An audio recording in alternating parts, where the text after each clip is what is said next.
जी बच्चों नमस्कार, सत श्री अकाल, गुड इवनिंग, वाहिगुरु जी दा खालसा वाहिगुरु जी दा फतेह। देखो बच्चों, वैसे आपको बता दूं, आप बच्चे नहीं हो। सॉरी, एक मिनट। आप तो छात्राध्यापक हो। छात्राध्यापक मतलब ये होता है कि आप मास्टर तो बन ही चुके हो, बीएड कर लिया आपने। है। अब देखो टाबरो, मैं नीचे रख दूं। अब देखो आपके सेकंड ग्रेड में जल्दी एग्जाम है। सेकंड ग्रेड के दो टॉपिक पॉलिटिकल के लगते हैं, इजी से छोटे से टॉपिक है। एक आरबीएससी लगती है, एक राज्य मानवाधिकार आयोग लगता है। दोनों छोटे से टॉपिक है, हम 5 10 15 20 मिनट में कर लेंगे, ज्यादा से ज्यादा इतना समय लगेगा। सेकंड ग्रेड की अब लास्ट टाइम है, तो ज्यादा से ज्यादा ऑब्जेक्टिव भी निकालो। इसको भी हो सकता है आप डबल स्पीड करके देखो, ताकि और भी सही रहे, आपका समय का बचत हो। जिसको नहीं समझ, और टेस्ट सीरीज अगर अभ्यास कर रहे हो तो गुरु नोट्स पे हमने टेस्ट सीरीज दे रखी, 30 मॉडल पेपर है, जिसमें लगभग सारे के सारे आए हुए क्वेश्चनों का मॉडल पेपर तैयार किया है। जो आपके टॉपिक लगते हैं सेकंड ग्रेड में, उन्हीं टॉपिकों का करंट भी उसमें डाल दिया गया है। तो आपका अभ्यास हो जाए तो वो टेस्ट सीरीज भी आप ले सकते हो। गुरु नोट्स पे है, जो सेकंड ग्रेड की स्पेशल जीके जीके की है। चलो देखो, पहले तो हमें दो टॉपिक पढ़ना है, एक तो आरपीएससी पढ़ना है, एक राज्य मानवाधिकार आयोग। और भगवान करे इंशाअल्लाह आप जल्दी ही आरपीएससी में जाओ, क्योंकि आपका सिलेक्शन होगा तो डॉक्यूमेंट जमा कराने कहां जाओगे, आरपीएससी में जाओगे। तो आपको उसका नॉलेज तो होना चाहिए, और सेकंड ग्रेड में टॉपिक भी दे रखा है आरपीएससी और राज्य मानवाधिकार। पहले तो मैं इसको शॉर्ट में, स्मॉल शॉर्ट में बता देता हूं, मेन चीज जहां से क्वेश्चन पुटअप हो जाता है, फिर हम इसका डिटेल पढ़ेंगे। देखो, आरपीएससी एक संस्था है, राजस्थान प्रसाद राजस्थान लोक सेवा आयोग, जिसे हिंदी में हम बोलते हैं। और इसी की तर्ज पे भारत में होती है यूपीएससी। आईएएस को पेपर हुआ नहीं वो देखो। इसका जो वर्णन है वो है भाग 14 के, अभी शॉर्ट में बता रहा हूं, डिटेल में बाद में बताऊंगा। और इसका वर्णन जो है वो है अनुच्छेद 315 से 323। देखो रटनी पड़ेगी ये चीज, स्पेशल टॉपिक दे रखा है, शॉर्ट शॉर्ट शॉर्ट में लिखते जाना आप। भाग 14, अनुच्छेद 315 से 323, भाग 14, 14 भाग के अंदर क्या है, आरपीएससी है। इसका जो गठन हुआ था सबसे पहले, शॉर्ट में बता रहा हूं, 1949 में हुआ था, और इसका कार्यालय था जयपुर। फिर बोलिया का ना कार्यालय वर्तमान में था जयपुर को, नहीं थोड़ा आगे जाना पड़ेगा, गठे अजमेर। वर्तमान में आरपीएससी का कार्यालय कहां है, अजमेर। कब स्थानांतरण हुआ था, 1956। यानी आपकी आरपीएससी का कार्यालय कहां है, अजमेर। पहले कहां था, जयपुर। अब जब भी कोई संस्था बनती है, कौन सी पढ़ रहे हैं हम, आरपीएससी। भी जब भी कोई संस्था बनती है तो हम यही देखते हैं कि भी इसका गठन कैसे, क्योंकि पहले चीज क्या आएगी, गठन। बिल्कुल सर, पहले बहुत गठन आओगी, ठीक है। गठन के बाद में सदस्य गठू ले आऊंगा, गठू चुन चुन के नियुक्त करके ले आऊंगा, बिल्कुल आई चीज होगी। फिर सदस्य की योग्यता, पहले योग्यता नहीं, योग्यता बाद में, योग्यता लेके आऊंगा। फिर क्या गुरुजिया ने कितना साल रखना है भाई, कार्यकाल। फिर आएगा सदस्यों का कार्यकाल। उसके बाद आएगा कोई सदस्य जानो है तो भाई त्याग पत्र। और जानो नहीं चाहो तो आप धक्को देर बारह काटना चाहो तो बिन बोले हटाने की प्रक्रिया। ये मेन चीजें हैं शॉर्ट में, फिर डिटेल से पढ़ेंगे, आराम से पढ़ेंगे। गठन, नियुक्ति, योग्यता, कार्यकाल, त्यागपत्र, हटाना, यानी किसकी, आरपीएससी का। आरपीएससी का सबसे पहले गठन, तो भाई आरपीएससी में मेन होता है राज्यपाल। और ज्वाइंट भी हो सकती है, दो राज्यों की भी हो सकती है जेपीएससी। अगर ज्वाइंट है तो राष्ट्रपति जाने भैया, हमें हमारे तो है ही नहीं, हमारे तो एक ही है। तो गठन क्या, सबसे पहले मेन इसमें गठन राज्यपाल ही है। सो क्यों राज्यपाल ही, सिर्फ एक जगह को छोड़ के, वो क्यों होगी वो हम वैसे देख लेंगे। अब इसकी नियुक्ति और पदावधि का काम भी कौन करेगा, सर जब राज्यपाल गठन करे तो राज्यपाल ही करेगा, बिल्कुल राज्यपाल और मंत्रिपरिषद की सलाह पर करेगा। योग्यता, 50% इसके जो सदस्य है ना, वो कम से कम 10 वर्ष प्रशासनिक सेवा में रहे हो, बाकी नियुक्ति नियुक्ति हो जाएगी, ठीक है। कार्यकाल 6 या 62, 6 या 62 कार्यकाल, कितने, 6 वर्ष या 62 वर्ष, जो भी पहले हो जाओ। 662 RPSC, 662 RPSC, 662 RPSC, 662 RPSC, RPSC 662 RPSC 662, ठीक है। त्यागपत्र, त्यागपत्र की जिम्मेवारी भाई नियुक्ति जब मैं दी है तो थे त्यागपत्र मन नहीं देके जाऊंगा जी। हाँ मान लो थे कोई कोचिंग चलाओ और थे कोई मास्टर ने राखो, अरे जब वो जागे जाना चाहेगा ओले ज्वाइनिंग लेटर तो थे राखियो है, तो कायदो तो बिंगो ही बने भाई, तेरा के थे था नहीं देगा वो जो वो त्याग पत्र, तो त्याग पत्र किसको देगा? राज्यपाल को। अगर ज्वाइंट है तो राष्ट्रपति को। हटाने का काम कई बार प्रेशर ना पड़ जाए, जैसे किसी व्यक्ति को आरपीएससी का सदस्य बना दिया राज्यपाल ने, और राज्यपाल भी कहेगा कि देख 2 आदमी है आरएस बना, अब बनायो कौन है? राज्यपाल। अब मान लो कि एक ईमानदारी बनी रही, वो आके देख ठीक है राज्यपाल साहब थे बनाए माने यार तो एहसान है 2 आरएस बना दे, कितनी बड़ी बात है, घनी बड़ी पड़ती है। लेकिन ईमानदारी की बात आई तो वो कह दे कौन नहीं लगाऊं, बता के कर देगो, तेरे कर पावर है मन हटाने का, लगाया है तुम्हारा एहसान है लेकिन तुम हटा नहीं सकते मुझे। इसीलिए हटाने का पावर जो दिया गया है वो किसको दिया गया है? वो फिर दिया गया है राष्ट्रपति को। निलंबन कर सकता है राज्यपाल लेकिन हटा नहीं सकता। ये थोड़ा सा है, बाकी सो क्यों राज्यपाल राज्यपाल राज्यपाल। चलो अब हम आरपीएससी का डिटेल पढ़ते हैं, फिर राज्य मानवाधिकार आयोग का हम डिटेल पढ़ेंगे। चलो साथ साथ में आप लिखते जाओ। तो राजस्थान लोक सेवा आयोग, राजस्थान लोक सेवा आयोग आरपीएससी, राजस्थान लोक सेवा आयोग।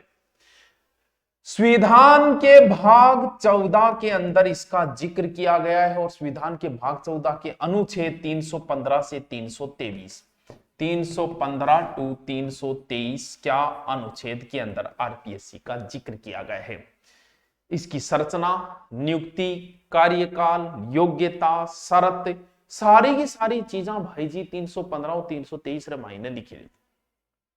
भारत सरकार अधिनियम आया था 1935, भारत सरकार अधिनियम 1935 के तहत प्रांतों में लोक सेवा आयोग का गठन किया गया था। 1935 की अधिनियम तहत, जो आपने पॉलिटिकल में पढ़ा भी होगा। हमारे आजादी से पहले क्या कोई ऐसा सिस्टम था क्या? तो देखो भाई, आजादी से पहले 3 रियासतों में लोक सेवा आयोग थी, 3 रियासतों के अंदर, जिसमें एक आपकी है जोधपुर। कब? आजादी पहले के इनमें भी काम होया करता, ठीक है। जयपुर और बीकानेर, इन तीनों के अंदर बताते हैं कि पहले भी थी। जोधपुर में 1939 के लमसम खुली थी, और जयपुर में लगभग 1940 के अंदर, और बीकानेर में 1946 लोक सेवा आयोग का गठन हो चुका था। कब से पहले? आजादी से पहले। अब हम चलते हैं आजादी के, मैं मिटाड़ और थोड़ा साइज बड़ी कर लूं टाबरो, ये रहा देखो। हमारी आरपीएससी का उस समय राज्यपाल जो था वो राजप्रमुख हुआ करता था। कौन? मान सिंह सेकंड। भाई राज्यपाल से पहले राजप्रमुख पद था, वो तो 1956 में खत्म हुआ था, ठीक है। राजप्रमुख हुआ करता था। 26वें संविधान संशोधन 1971। देखो 26वें संविधान कंफर्म करने में थोड़ा सा देखो, राज्यपाल से पहले क्या हुआ करता था? सॉरी, 7वां संविधान संशोधन है शायद। राज्यपाल से पहले राजप्रमुख होता था, और राजप्रमुख कौन था? मान सिंह सेकंड। उस समय के तात्कालिक राजप्रमुख थे मान सिंह सेकंड। इन्होंने ही एक अध्यादेश जारी किया था। कब? 16 अगस्त 1949 को, 16 अगस्त 1949 को एक अध्यादेश जारी किया, और ये 20 अगस्त को प्रभावी हो गया था, और राजपत्र में प्रकाशित हो गया था, क्योंकि राज्यपाल का काम है इसका गठन करना। तो राजस्थान लोक सेवा आयोग की स्थापना, क्योंकि मान सिंह कहां के थे? जयपुर के थे, तो भाई जी मैं नाक क्यों स्थापना करूंगा, मेरी जगह ही करूंगा। तो मान सिंह ने जयपुर में इसकी स्थापना कर दी। किसकी? आरपीएससी की। राजस्थान लोक सेवा आयोग, मान सिंह उस समय राज्यपाल थे, यानी राजप्रमुख थे। अपना कार्यकाल जो प्रारंभ किया वो किया था 22 दिसंबर 1949, यानी इसने अपना कार्यकाल शुरू किया दिसंबर 1949। तो क्या याद रखना है कि आरपीएससी की स्थापना कब हुई थी? 1949, 1949, 1949। देखो अब चलते हैं ऊपर की ओर, ठीक है। साथ साथ में इनको लिखते जाना ताकि आराम से थोड़ा सही रहे। राजस्थान समिति ने एक सिफारिश की 1 नवंबर 1956 को, और इसका कार्यालय स्थानांतरण कर दिया 1 नवंबर, क्योंकि उस समय राज्यपाल आ चुके थे, 1 नवंबर 1956 गुरुमुख निहाल सिंह। तो 1956 में इसका मुख्यालय कहां स्थानांतरण कर दिया? अजमेर। अब कहां है? अब अजमेर में है। और एक चीज और याद रखना, 21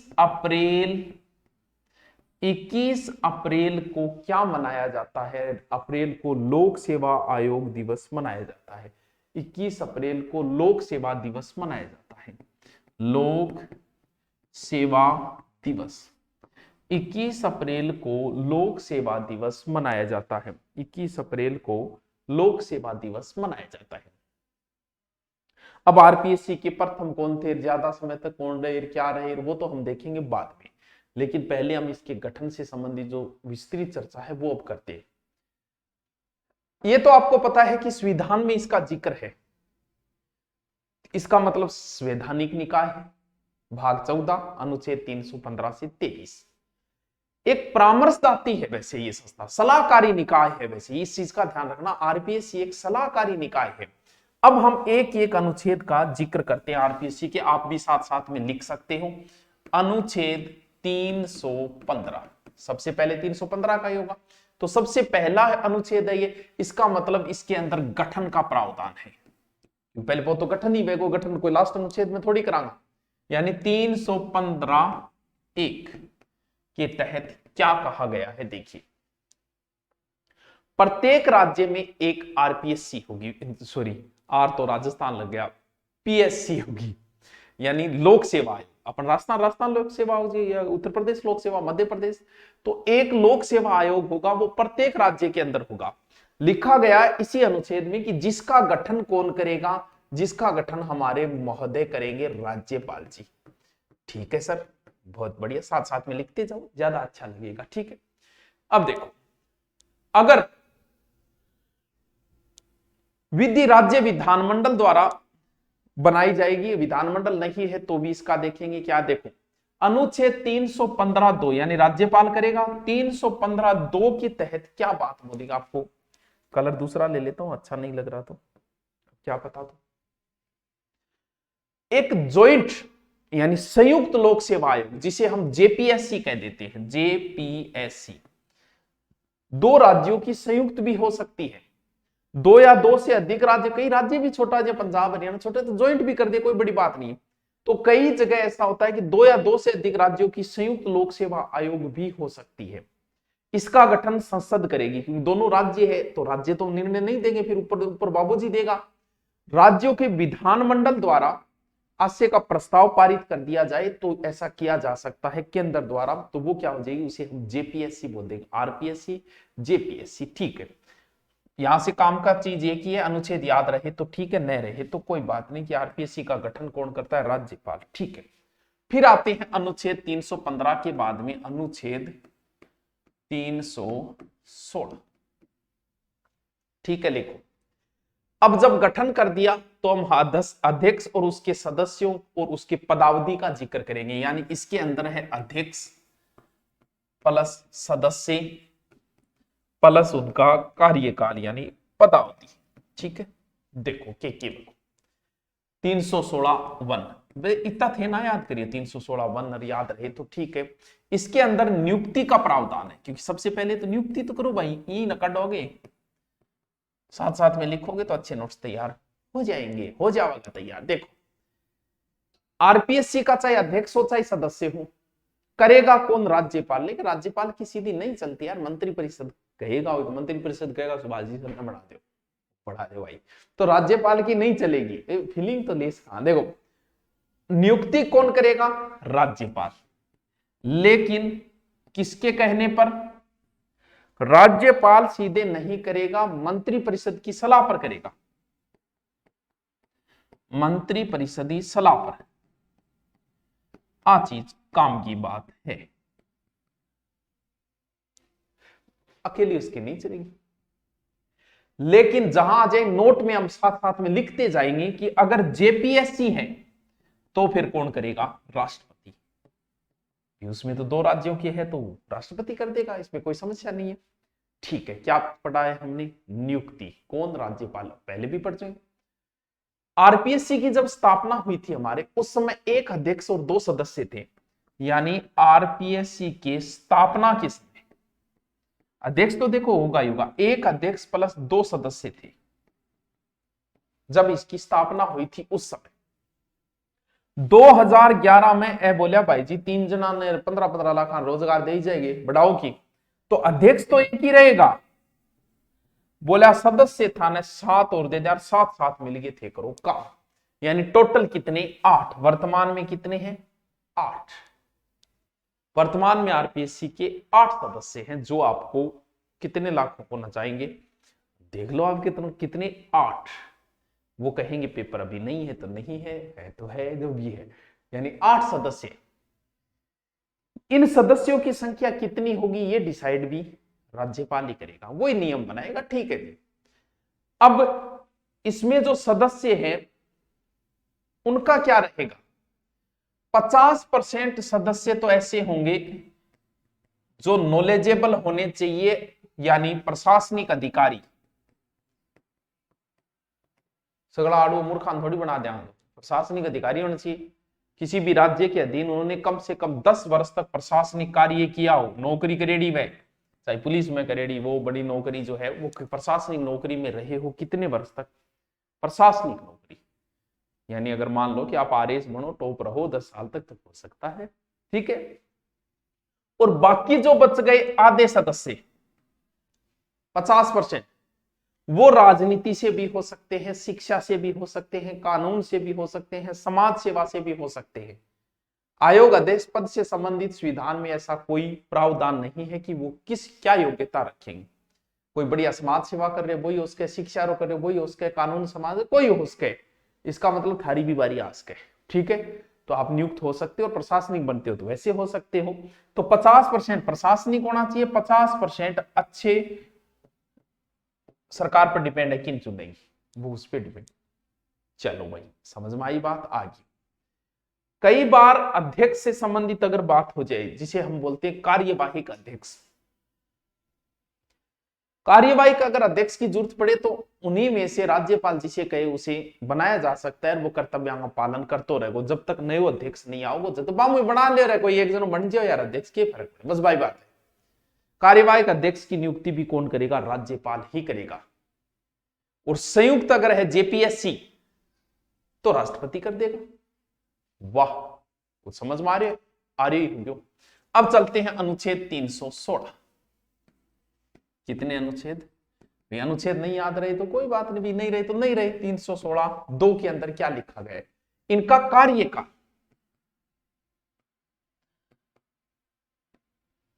कार्यकाल लिखा गया जब वो पद पे बैठे, जैसे आज नियुक्ति हो तो फिर क्या रहना चाहिए, या तो 6 वर्ष या 62 वर्ष। यानी मान लो कि वो 60 का बना है तो फिर 2 ही साल रहेगा। इन दोनों में से जो भी पहले हो गया राम रुमी कर लो भाई जी, घरे जाओ थे, बूढ़ा हो गया वो अपना से दो थानों भर्ती को नहीं कराई जाए। 41वां संविधान संशोधन 1976 द्वारा आरपीएससी के अध्यक्ष और सदस्यों की जो उम्र थी वो पहले 60 थी, फिर 62 की गई, वो 1976 में इसे बढ़ाया गया। और जेपीएससी के सदस्यों की भी यही होगी, ज्वाइंट वालों की भी 60 और 62 होगी, 62 में आदमी रिटायरमेंट हो आ जाए, चलो ठीक है। वैसे 60 में होता है त्याग पत्र, क्या त्याग पत्र। आरपीएससी का चाहे अध्यक्ष हो चाहे सदस्य हो, जिसने बनाया है उसी को ज्वाइनिंग लेटर के साथ त्याग पत्र देके जाओ, सीधी सी बात है। राज्यपाल हस्ताक्षर सहित खुद गो लेख और मैं भाई जी मेरे मन को लाग रही मैं जा रही हूं। अगर जेपीएससी है तो राष्ट्रपति को। बस चलो आगे चलते हैं। अनुच्छेद 317 बढ़िया समझ में आ रहा होगा। चलो अनुच्छेद 317 इसमें है हटाने का, बर्खास्त करने का, यानी हटाया जाना या निलंबन का प्रावधान है इसके अंदर, अनुच्छेद के अंदर। तो इसमें भी कई है, जैसे अनुच्छेद 317(1) यानी बना दिया तो हटानो, निलंबन करनो या जो भी काम करनो वो इसमें। हटाने का एक कारण है कि गफलाबाजी कर दी, कदाचार का अगर आरोप लग गया तो हटाया जा सकता है। लेकिन कदाचार को आरोप सिद्ध कौन करेगा? जनता थोड़ी करे, बोल भाई जी गड़बड़ करी आरएस झूठो लगा दियो, यहाँ करया को नहीं। उच्चतम न्यायालय के न्यायाधीश द्वारा जांच होगी कि सच में इसने गड़बड़ की है, और कम से कम 10 आरएस सीधा लगा दिया, रिफिया ले लेगी, या कोई और बात हो, जैसे भी हो। कदाचार का अगर आरोप सिद्ध हो जाए तो आरपीएससी के अध्यक्ष और सदस्यों को राष्ट्रपति के द्वारा पद से हटाया जाएगा। हटाना किसके हाथ में है? राष्ट्रपति के। उच्चतम न्यायालय का एक अनुच्छेद है 145 के अधीन निहित प्रक्रिया है, और उसी प्रक्रिया के अनुसार की गई जांच के बाद में ऐसा होगा। हटाने का काम राष्ट्रपति का है बच्चों, ये ध्यान रखना बस। फिर है निलंबन, अनुच्छेद 317(2) में है निलंबन। वैसे तो शॉर्ट में मैंने बता ही दिया था, हम तो डिटेल में। जांच के दौरान कर घरे बैठ तू कई दिन, तेरे पर जांच चल रही है, अगर सिद्ध होगी तो निलंबन को काम कौन कर देगा? राज्यपाल। समझिए बात है। और जेपीएससी है तो राष्ट्रपति कर देगा, बस टेंशन लेने ही कहां झुकते। अगर कदाचार के अलावा अनुच्छेद 317(3) में एक बात लिखी गई है, फुल डिटेल से देख रहे हैं हम, क्योंकि डिटेल में देखा तो ऊपरी चीज है। कदाचार के अलावा कुछ और परिस्थितियां भी हो सकता है जिसमें राष्ट्रपति अध्यक्ष और सदस्यों को क्या कर सकता है? पद से हटा सकता है। जैसे वो दिवालिया घोषित हो जाए तो आरपीएससी का जो सदस्य बनेगा तो दिवालिया की तो सोचो ही ना दिवाली तो बात भूल जाओ। मानसिक रूप हो उसके अगर रुपया ज्यादा, तो मानसिक और शारीरिक रूप से अगर अक्षम हो तो हो सकता है। नैतिकता पर अगर दोष पाया जाए तो भी हो सकता है। कर्तव्य और कोई ढंग नहीं कर रहे तो भी हटाया जा सकता है। कोई अन्य पद ले ले तो भी हटाया जा सकता है, और कोई और सेवा में चले जा तो भी। ये नॉर्मल बातें हैं, इनको याद रखो तो रख ले। फिर सेवा शर्तें आ जाती है 318 के अंदर। सेवा और शर्तों का निर्धारण कौन करेगा? राज्यपाल करेगा। अनुच्छेद 318 सेवा और शर्तें, इनका निर्धारण कौन करेगा? राज्यपाल ही करेगा। और संयुक्त लोक सेवा आयोग है तो उसके राष्ट्रपति कर देगा। बस चलो बताओ भाई, आगे चले। अब है अनुच्छेद 320। इतना नहीं पूछेंगे अनुच्छेद, बस अब देखना है कि आरपीएससी को काम की है, कार्य की है, कर्तव्य के। नियुक्ति थनबाई देगी परीक्षा बाद में, थारो सेंटर थारो जो ज्वाइनिंग लेटर है वो बाढ़ में रहे, थारो बीकानेर रहे, जो भी उम्मीदवार बढ़िया उम्मीदवार बात चयन करके ले आओगी, अच्छा पढ़ना रहा। नियुक्ति भी बाई देगी, और पदोन्नति की सिफारिश भी बाई करेगी कि भाई जब सेकंड ग्रेड आ फर्स्ट ग्रेड मानो। और अनुशासनात्मक कार्रवाई के लिए भी परामर्श दे सके, क्योंकि संस्था तो वैसे परामर्श दाती है। एक सेवा दूसरी सेवा में कोई जा रही है, जैसे कोई सेकंड ग्रेड आरएस में आ रहा है तो वो नियम बना सकती है कुछ भी। कोई फौजी आ रहा है तो उसके लिए नियम बना सकती है, और पेंशन वगैरह उसके भी मामला में परामर्श दे सकती है, क्योंकि ये परामर्शदाती संस्था है। राज्य मान्य नहीं वो अलग बात है, यानी ये परामर्शदाती संस्था है कि नियुक्ति दो, पदोन्नति दो, कर दो, बाकी मान लिया जाता है। देखो ये जो करती है ना, प्रहरी के रूप में है ये भर्ती की, राज्य मेरिट पद्धति की जांच प्रहरी के रूप में, अनुच्छेद 321। फिर कार्य का विस्तार वगैरह उनकी चर्चा है, तो वहां से कोई विशेष प्रश्न तो बन नहीं रहा है, तो वैसे कोई टेंशन लेने की आपको इतनी जरूरत नहीं है। फिर खर्चा क्या वेतन गठू देना है, तो वेतन संचित निधि देना है भाई, सीधी सी बात है। राज्यपाल आप जेब होते, राज्य की संचित निधि से इनको वेतन दिया जाता है, ठीक है। वार्षिक रिपोर्ट होगी 323 के अंदर, वो रिपोर्ट किसको भेजी जाएगी? राज्यपाल को। वार्षिक रिपोर्ट का प्रावधान किसके लिए? राज्यपाल को। अब क्या है आरपीएससी में, ये तो है, लेकिन एक चीज और है आरपीएससी में, आपने सुना होगा, आप देखोगे सचिव कि वर्तमान में कौन है। वैसे आरपीएससी के एक अलग चीज और भी चलती है, वो है आरपीएससी का सचिव, यानी राजस्थान लोक सेवा आयोग एक सचिवालय है, सचिव है, और सचिव के अलावा अन्य अधिकारी भी है। ये प्रशासनिक अधिकारी होता है। वैसे ये हमेशा ही आईएएस कैडर का अधिकारी होता है। आरपीएससी का जो भी सचिव बनेगा वो ये प्रशासनिक और वित्तीय कार्य देखने का कार्य करता है। ये भी जो सचिव है उसकी नियुक्ति भी राज्यपाल की अनुमति से होती है। वेतन भत्ताओं निर्धारण भी कौन करेगा? राज्यपाल ही करेगा। ये क्या है, सचिव के विरुद्ध अनुशासनात्मक जो कार्रवाई है वो अध्यक्ष द्वारा की जा सकती है, लेकिन सचिव राज्यपाल ने कैसे कहे कि भाई जी मेरे खिलाफ गलत हो रही, अब सचिव जो बनेगा आरपीएससी, कब नहीं होता है, आईएएस कैडर का बड़ा अधिकारी होता है यार सचिव। सचिव के अधीन फिर उप सचिव होगा, सहायक सचिव होगा, और भी कई होगा, अनुभाग अधिकारी। आरपीएससी टोटल जो है वो 6 भागों में बटी हुई, यानी 6 संभागों में बटी हुई है।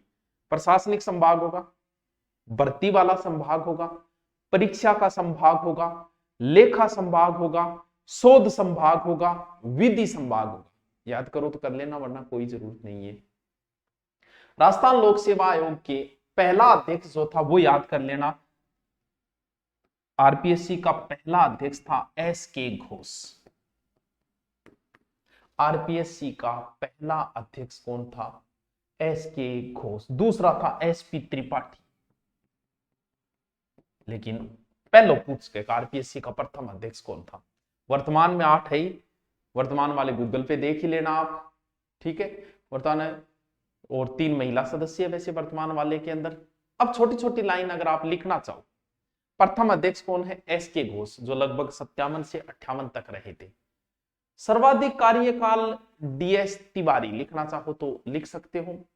न्यूनतम कार्यकाल वाले जो चेयरमैन थे वो पी.एस. यादव। एक एक लाइन के न्यूनतम कार्यकाल, अधिकतम कार्य। एक व्यक्ति है जिनका नाम है एन.के. बेरवा। ये एन.के. बेरवा जो है वो राजस्थान लोक सेवा आयोग के अध्यक्ष भी रहे हैं और सचिव भी रहे। एक नाम आपने बहुत बार सुना ही होगा, श्रीमती कांता खतूरिया एवं प्रकाशवती शर्मा। कांता खतूरिया एवं प्रकाशवती शर्मा, एक एक लाइन की है, लिख लो इनको। कांता खतूरिया व प्रकाशवती शर्मा आरपीएससी व यूपीएससी दोनों की सदस्य रही है। वाह। वैसे ध्यान रखना, कांता खतूरिया जो राजस्थान महिला आयोग की प्रथम अध्यक्ष भी थी, तब आपने नाम सुना है कहीं ना। चलो, अपना आरपीएससी कंप्लीट, इससे बाहर मुझे नहीं लगता कि अब कोई पर्सन बनेगा तो फिर क्यों बनेगा, जब आरपीएससी को मैंने कंप्लीट ही कर दिया है, पूरा का पूरा फुल डिटेल के साथ कंप्लीट कर दिया। मुझे नहीं लगता कि अब कुछ बचेगा। अब एक छोटा सा और है जिसे हम शॉर्ट में पढ़ लेते हैं जितना याद रहे। राज्य मानवाधिकार आयोग, राजस्थान राज्य मानवाधिकार, क्योंकि 2 नंबर तो पक्का करा, आयोग, राजस्थान राज्य मानवाधिकार आयोग। सबसे पहले जो इसका ज्यादातर प्रश्न पूछा जाता है कि कद गठन हो, तो धारा 21 के तहत 1999 और वो आपको काम चालू करियो 2000। मानवाधिकार आयोग 2000 में बने, 99 में इसका गठन हुआ, 2000 तो लगभग वही प्रश्न आएंगे, फिक्स प्रश्न है कि राज्य मानवाधिकार आयोग 1999। ये कहां है सर कार्यालय? इसके लिए आपको कहीं और नहीं जाना है, जयपुर के अंदर है। फिर बात आती है योग्यता। योग्यता मानवाधिकार आयोग मतलब आपको अधिकार कौन बताएगा? कोई बाबा जी तो बताने से रही। क्यों? क्योंकि बाबू जी को तो ज्ञान नहीं, गीता पुराण महाभारत उनका है, संविधान का तो नहीं है। तो ढंग से जो धाराएं पड़ेगी कि भाई साहब हथकड़ी लगा के आप आम आदमी को कैसे ले जा रहे हो, ये गलत है, ये मानव अधिकार का हनन है। तो ये पता तो भाई साहब हाई कोर्ट के जजों को और वकीलों को ही है। तो इसकी योग्यता यही है कि बंदा हाई कोर्ट का सेवानिवृत्त मुख्य न्यायाधीश होना चाहिए। अध्यक्ष की ये योग्यता है।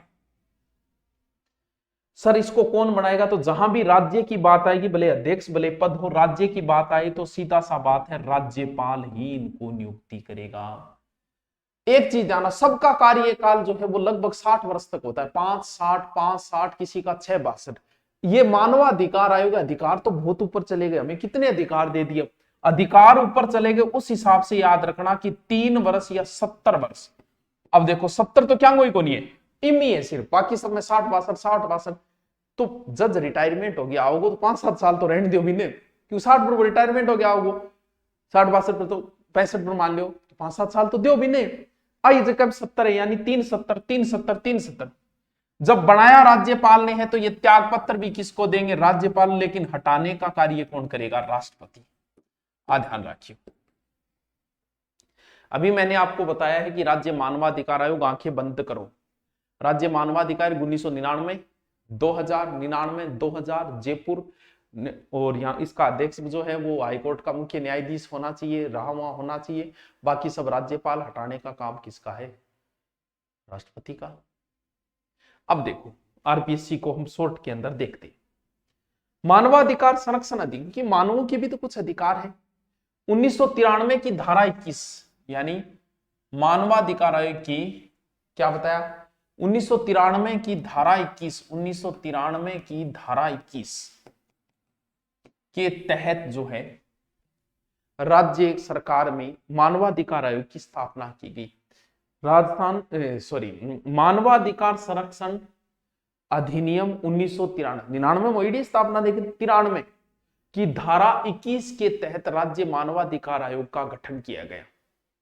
ये एक संवैधानिक निकाय है, संवैधानिक या वैधानिक निकाय है, ठीक है। राजस्थान राज्य मानवाधिकार आयोग का गठन जो हुआ था वो 18 जनवरी 1999।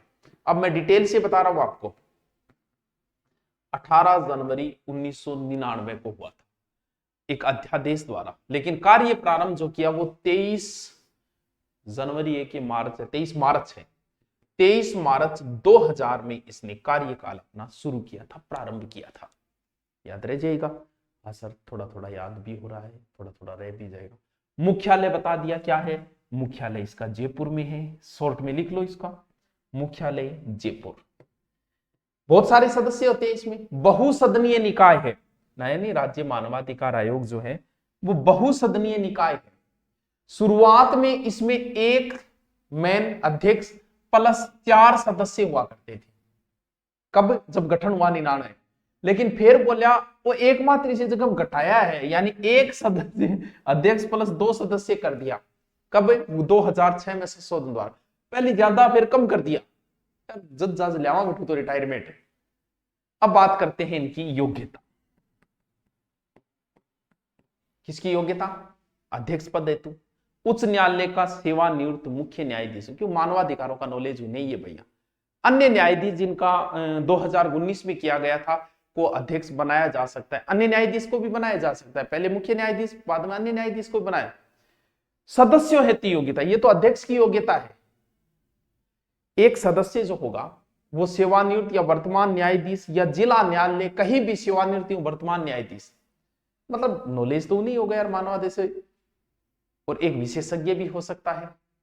नियुक्ति अगला है, नियुक्ति। योग्यता देख ली, शॉर्ट में लिखते जाओ नियुक्ति, क्योंकि योग्यता के बाद तो नियुक्ति आएगी। का धारा वैसे 22 के अंदर है, धारा दूरा तो को नहीं याद रहे। देखो अध्यक्ष हो चाहे सदस्य हो, सबकी नियुक्ति कौन करेगा? राज्यपाल। अध्यक्ष और सदस्य दोनों की नियुक्ति राज्यपाल करेगा। राज्यपाल की एक चयनित समिति होगी, उसी समिति के आधार पर करेगा। चयन समिति जो होगी, जो राज्यपाल को बताएगी, उसमें 4 सदस्य होते हैं, और चयन समिति को मेन मुख्यमंत्री और रघुवर जी मुख्यमंत्री घुसी हुई मुख्यमंत्री। चयन समिति में एक अध्यक्ष होगा जो मुख्यमंत्री होगा, फिर एक गृह मंत्री होगा उसमें, फिर विधानसभा का अध्यक्ष होगा, फिर विधानसभा के विपक्ष का नेता होगा। क्या बात है सर, चयन समिति लिखते जाओ साथ साथ। चयन समिति में एक होगा मुख्यमंत्री, ठीक है गुरुजी, फिर गृह मंत्री, इसके बाद में 3 नंबर विधानसभा का अध्यक्ष और प्रतिपक्ष का नेता। विपक्ष को नेता वो भी होगा। कई बार ऐसा होता है कि किसी राज्य में, हमारे यहां तो क्या है 4 सदस्य, लेकिन कई राज्यों में जहां विधानमंडल भी है वहां विधानसभा के साथ विधान परिषद भी होती है, जहां हमारे तो नहीं है, वहां 4 की बजाय 6, क्योंकि अमूमन 6 सदस्य होते हैं, लेकिन हमारे तो विधानमंडल है नहीं इसलिए 4 है। तो उसमें 2 और कौन जुड़ जाएगा? 4 सदस्य प्लस विधानसभा का सभापति और प्लस विधान परिषद के विपक्ष का नेता भी इसमें जुड़ जाएगा। अब आता है आगे कार्यकाल।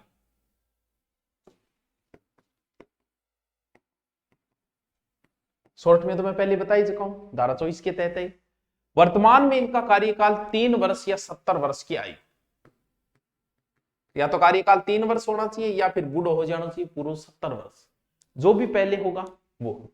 ये 2019 के संशोधन के बाद में किया गया था, पहले 5 या 70 थी, ठीक है, 3 70 कर दिया। अध्यक्ष दोबारा भी हो सके, कोई बड़ी बात नहीं है। फिर आता है त्याग पत्र। त्याग पत्र दोनों ही, चाहे अध्यक्ष हो चाहे सदस्य हो, दोनों ही अपना त्याग पत्र किसे देंगे? जो बनाएगा उसे ही देंगे त्याग पत्र। किसको? राज्यपाल को। फिर है बात हटाने की, क्योंकि कई बार हटाना ही पड़ जाएगा, ना हटाओ। हटाने का कार्य राष्ट्रपति ही करेगा भाई साहब। हटाने का पावर राज्यपाल के पास नहीं होता है, और वो भी कब? सर्वोच्च न्यायालय की जांच के बाद। हटाने का कारण क्या हो सकता है? कदाचार हो सकता है, बूढ़ो हो गयो, असमर्था हो सके, हम दिवालियो हो सके है, चिंता में ज्यादा रहे भी हो सके, और कोई अन्य लाभ का पद अगर धारण कर लिया तो वो भी हो सकता है। फिर यहां आती है सेवा। अब सेवा के बारे में तो कोई विशेष प्रश्न तो बनता है। वेतन जो है चाहे कैसे ही हो, अगर वेतन की बात करें तो वेतन वही मिलेगा जो उच्च न्यायालय या मुख्य न्यायाधीश के समान होगा वेतन, वही वेतन मिल जाओ। सदस्यांगों जो को है वो उच्च न्यायालय के अन्य न्यायाधीश के बराबर मिल जाएगा वेतन और बता। और प्रत्येक ये रिपोर्ट सौंपेंगे किसको? राज्यपाल को। के कार्य देखो, मानवाधिकार आयोग एक सलाहकारी संस्था है जो सलाह देगी। समवर्ती सूची और समवर्ती सूची विषय में मानवाधिकार कहीं उल्लंघन हो रहा है, भी सरकार कोई ऐसा नियम लेके आए कि जब मानवाधिकार उल्लंघन हो जाए तो मामलों में जांच करा सके। देखो भाई, लोक सेवा जो है, लोक सेवक जो है, जैसे आप नौकरी कर रहे हो तो वहां कहीं आपका हनन हो रहा हो तो उल्लंघन के मामले की भी जांच कर सके, दंड सजा नहीं भी दे, जो भी है उसके अंदर। जेलों के अंदर कहीं जेल में गए हुए लोगों के साथ गलत व्यवहार, जैसे देखा होगा कि उन्होंने भूख हड़ताल की, क्यों की? खराब खाने के लिए, तो वो भी तो अधिकार तो है, खानो तो दो यारो। बंदी गृहों की स्थिति का ये निरीक्षण कर सके कि जेल में आगे की स्थिति है, और सिफारिश भी कर सके काम थोड़ी फैसिलिटी ढंगू दो। शोध और अनुसंधान इससे प्रोत्साहित करना वगैरह काम कर सके, लोगों को मानवाधिकार के बारे में बताना, चेतना जागृत करना आदि कई कार्य कर सके। आतंकवाद सहित और कोई कार्य बिंगी भी समीक्षा कर सके कोई बड़ी, और अगर वहां कहीं हनन हो रहा है मानवाधिकारों का तो बचाई की सिफारिश की भी सिफारिश कर सकती है। ठीक है, ये कई बार संगठनों द्वारा भी करती है ये मानवाधिकार जो है। तो 1 वर्ष पुराने मामलों ज्यादा ये जांच कौन करेगा? ध्यान से। और सेना से संबंधित मामला, अब सेना में था नहीं बेरो का, फौज में है तो फौज में तो थे देखा हो गया अभी वे कई बार भूखा भी काट दे, 2 दिन भूखे रहो, ट्रेनिंग है, तो वो नहीं कह सकते कि भाई जी फौजियां 2 दिन भूखा रखे, मानवाधिकार हनन हुआ है ना भाई। फौज के मामले में हस्तक्षेप नहीं करेगा, फौज के अपने अलग रूल होते हैं जिनमें इंटरफेयर नहीं किया जाएगा। ठीक है, और अगर कोई मामलो लंबित पड़े न्यायालय में तो वो जांच कौन को, इनको मतलब को नहीं पड़े थारो सलटाओ बोले। एक जांच एजेंसी भी रखे, आईएएस अधिकारी के अंडर में रखती है सचिव के लिए। और बताओ शिकायत पंजीकरण काम है जगह हो जाएगा थारा, नॉर्मल बात है, कोई बड़ी बात है। कांता कुमारी भटनागर जो है वो 2000 में बने थे, पहले कह सकते हैं जिन्हें, जो इनके अध्यक्ष बने। फिर बने थे एक मुस्लिम थे सैयद सगीर अहमद। फिर नगेंद्र कुमार जैन भी बने थे, 2005 से लगभग 10 तक वही रहे थे। फिर प्रकाश टांटिया बने थे, फिर गोपाल कृष्ण व्यास बने थे। ये 5 नाम है, थोड़ा सा आप ध्यान रखना। राजस्थान राज्य मानवाधिकार आयोग का प्रथम कार्यवाहक अध्यक्ष कौन थे? लिखो, राजस्थान राज्य मानवाधिकार आयोग प्रथम कार्यवाहक अध्यक्ष HR कुड़ी। और अध्यक्ष पद नियुक्त हो गया तो राज्यपाल कहते कोई एक बना दिया यार। देखो, एक थे जस्टिस लिखो, जस्टिस सैयद सगीर अहमद, अभी जिनका मैंने नाम, एकमात्र ऐसे अध्यक्ष रहे जो उच्चतम न्यायालय के न्यायाधीश भी रहे थे। इसका संदेश भी देते हैं, मानवाधिकार संदेश नामक एक तेरे पास पत्रिका निकालती है। तो लिखो, राजस्थान राज्य मानवाधिकार आयोग, राजस्थान राज्य मानवाधिकार आयोग द्वारा मानवाधिकार संदेश नामक त्रैमासिक पत्रिका निकाली जाती है। देखो, इसकी संज्ञा दी गई है दंतहीन बाघ या कागजी शेर। कागजी शेर या दंत वाहन बाघ कहा गया राज्य मानवाधिकार आयोग को। HL दत्तू ने कहा था। और एक प्रश्न जो बड़ा इंपॉर्टेंट है, अंतरराष्ट्रीय मानवाधिकार दिवस 10 दिसंबर। अंतरराष्ट्रीय मानवाधिकार दिवस 10 दिसंबर। अंतरराष्ट्रीय मानवाधिकार दिवस 10 दिसंबर। क्योंकि 10 दिसंबर 1948 को अंतरराष्ट्रीय मानवाधिकार आयोग का गठन हुआ था, इसलिए। चलो, यूएनओ द्वारा मानवाधिकार दशक मनाया गया था 1995 से 2004 के मध्य। चलो, राष्ट्रीय मानवाधिकार भी जो आपके नहीं लगता है, आपके तो यही है। राष्ट्रीय मानवाधिकार आयोग का गठन देखें तो वो गया था 93 में ही हो गया था, 93 अधिनियम द्वारा 10 अक्टूबर 1993। उनके प्रथम अध्यक्ष थे रंगनाथ मिश्र। चलो, ये था मानवाधिकार आयोग। तो यहां से मुझे लगता है कंप्लीट हो गया, इससे ज्यादा कोई प्रश्न पुटअप नहीं होंगे। शॉर्ट में मैंने आपको, शॉर्ट नहीं फुल डिटेल लिए, तो 2 प्रश्न आपके कंप्लीट हो जाने चाहिए आज। बाकी हम देखेंगे आगे कोई जो टॉपिक रहता है वो। Okay, thank you.